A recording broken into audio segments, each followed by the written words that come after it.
Frankie, I have no idea what we're doing today on BoxMac.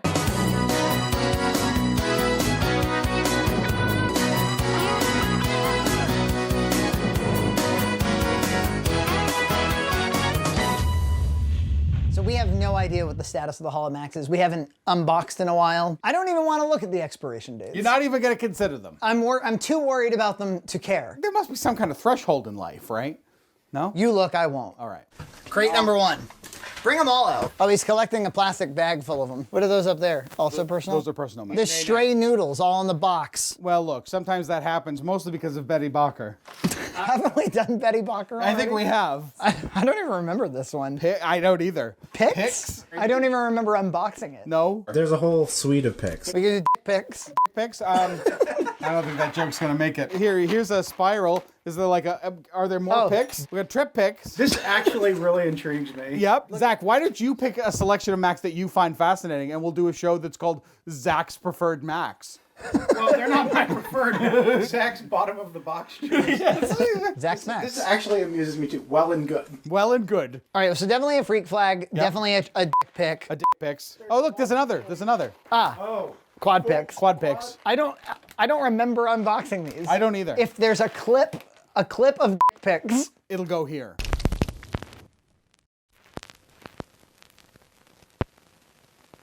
Sweet corn mac and cheese. What? We could do a lousy Satchet Mac episode. I think we're overdue. We're overdue. So, do you want to put these on hold then? Yeah, there'll be a second show. All right, heat them up. Okay. You haven't started heating? No. Derelict. We could have just been making our own macaroni and cheese, a home blend. You want to start those, Max? Yeah, I'll start them, Smash. Thank you, Zach. Thank you for your insight, Zachary. Thank you for your service to our country. Thank you for your service to Oh, you're welcome. You're a bigger patriot than me. Godspeed. Yeah, thanks for touching me with your Rocky Horror hairdo. You're welcome. Thanks for touching me with your fucking stupid riff-raff and fucking Rocky Horror hairdo. I remember doing the time warp. Drinking those moments when. Have I ever laughed with the camera about where Tim Curry's inspiration for the Frankenfurter voice came from? He was gonna do a German voice and he was trying to figure out what should I do for a voice for Frankenfurter? Yep. And so he was on a train with like 2 very posh like English women and one of them said to the other, do you have a house in the town or a house in the country? A very sort of Debbie lady in a headscarf turned to a friend who was sitting in front of me and she said, do you have a house in the town or a house in the country? And he was like, oh, that's the voice. And the phrase had always stuck in my mind, and so that's the voice that I use. Do you have a house in the town? He thought that was so funny when he heard that. Yeah. That for the rest of his life, Yeah. he made his whole life that joke. You ever meet somebody who like they found something funny in their teen years and that's just it for I them? mean, that's mostly it for me. Us? We need to get this box of very fine Macs off the table. Excuse me. I need to get. You could just go that way. Oh, okay. You're gonna need more Mac. I'll just put these in the living room. You can just put them right here. You don't even have to go that far. I have plenty of room in the bathroom. I have a house in the town. Or a house in the country. I like when Tim Curry, he's the Lord of Darkness, you know, in Legend. You actually introduced me to that movie a long time ago, Legend. Yeah, Ridley yeah. Scott film, Yep. where he plays the big devil. I think they pitch shifted his voice, but there's all these like weird scenes where he's being all like, he's trying to like seduce the heroine of the film. She's like, what do you want from me? And he goes, I want you to sit and talk with me. all I wish is for you to sit and talk with me. Yeah. Yes. Do you have a house in the town or a house in the country?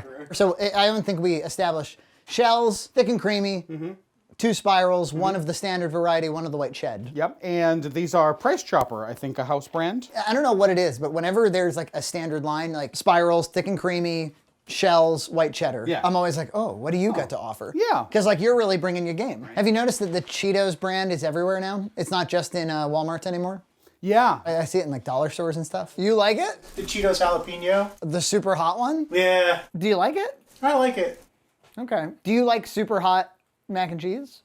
No, but I was in the grocery store and I saw it on the shelf and I was like, you know what? I want a spicy mac and cheese now. Years ago, you said, I really want a gas stove. Yeah. And I'm getting my boiler's gonna become a gas boiler very soon. Yeah, so is that gonna mean that you'd consider gas stove as well? Almost certainly, because I have a new fridge that's stainless steel and it doesn't currently match the white stove. Yep. We had a fridge like you have. Yeah. Now we have one of those more modern fridges that you see at Best Buy. Also my grill outside, there'll be a stub for the grill. Oh, that's really nice. Now, what about the ultimate in gas accessories is the gas dryer? Oh, I didn't even consider that. Yeah, it can save a lot on your electric bill. I just try not to do laundry in general. Look, you got some crazy looking butter over there. Yeah, we're using truly grass-fed butter. And the reason we're using it is because it was on big sale. Well, why is it like kind of malformed?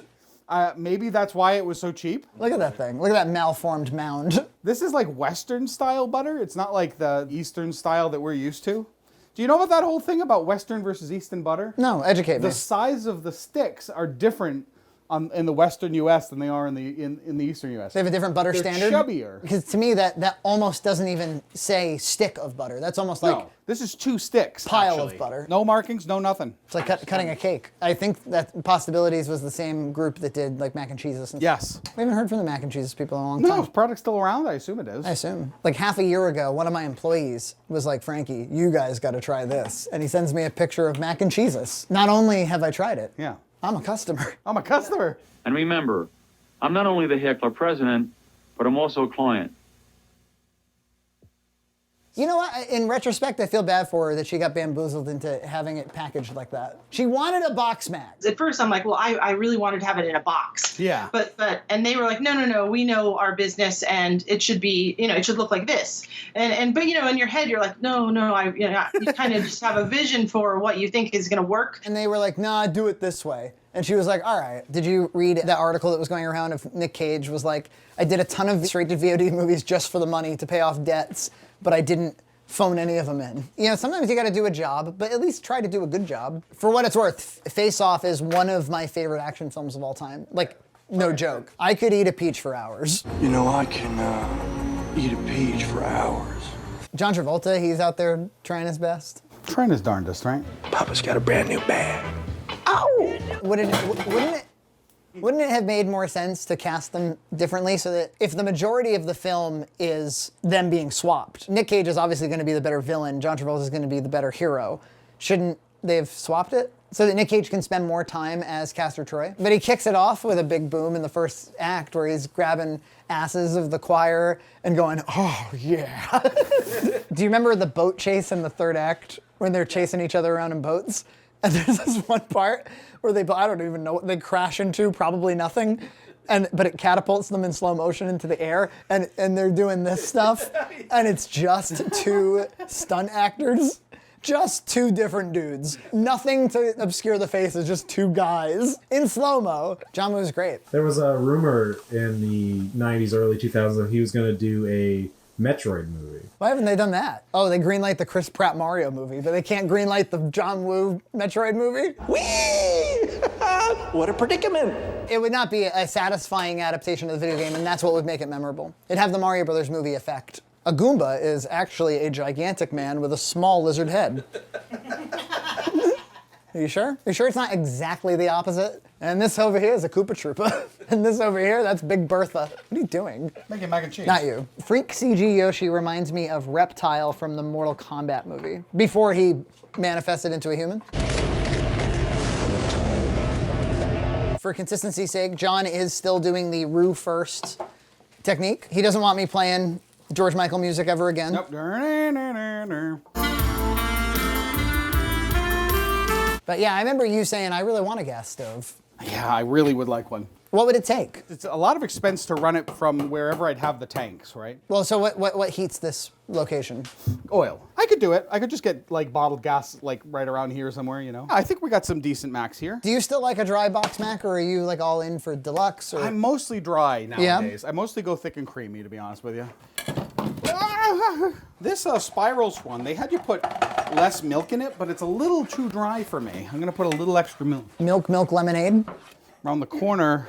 Fudge is made? Yes. How does everybody end that rhyme, by the way? I'll tell you what my childhood ending was. Stick your finger around the hole, bring it out a Tootsie Roll. Whoa. There's a great Tom Scott video about Jingle Bells Batman smells. Oh, yeah. I'm asking very specifically about the one where Batman smells. Talking about what comes next and how many fascinating varieties there are. Does it break its wheel? Does it? Yeah. Did it lose its wheel? Yeah. Gloria and I have had arguments about this. Batman smells. Robin laid an egg.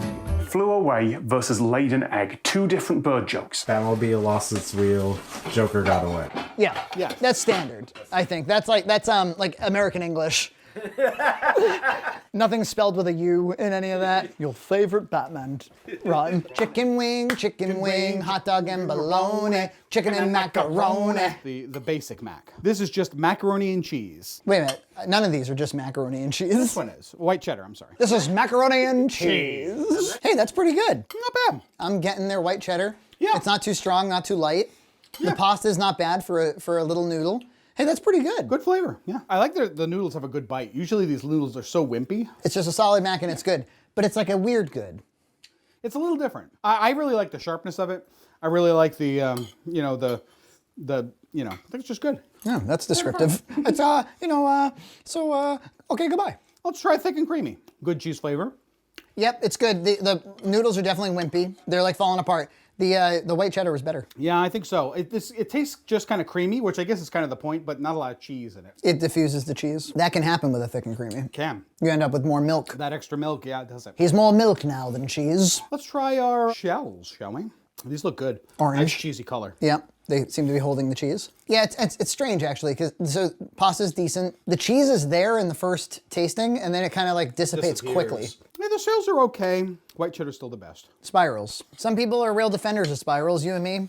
We've always been a little hard on them. Yeah. They get cold fast. They do. What's up with that? And they were all cooked the same. I mean, that was actually the last one I made. But as far as spirals go, they actually held up pretty well. They got some good bite to them. The cheese flavor is not as good as the white cheddar. These are all pretty good though. Yeah, if you find yourself upon some pics, pics get a bad rap. Take a look.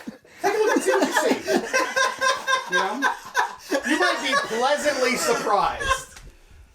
You're gonna let that joke be in the episode? You've killed EJ. Good job. Now we have no cameraman. If you're in a Price Chopper? Is that a store? Price Chopper? Yes. Well, I went to school at Worcester Polytech undergrad. There was a Price Chopper near us. I bought ramen, Diet Coke, and hot dogs. Typical college. The floors, they had those kind of tiles that always look dirty. You know, like they used to have them in some malls. McDonald's has that sort of thing. You can never get the mud off. And then what's this one? White cheddar. That was the one that we thought was the best. Yeah, it does have a unique taste to it. Can you describe what it is? Because I have failed. Because John just stammers and then stops. I just stood there and stopped. I really like the, I think it's just good. It's kind of got like a, I want to call it vegetal, like almost like a sphere of broccoli almost. Interesting. But, I didn't get broccoli from that. The white cheddar though, I'd recommend that like if you see it. Yeah. We've picked out a couple more shows. We're definitely going to do Freak Flag versus Good and Well, and then we're definitely going to do another round of Lousy Sachets. Okay. That one I'm not so looking forward to, but we'll see you that time on BoxMac. And I remembered being on a bus once when a very sort of Debbie lady in a headscarf turned to a friend who was sitting in front of me and she said, "Do you have a house in the town or a house in the country?" And the phrase had always stuck in my mind, and so that's the voice that I use.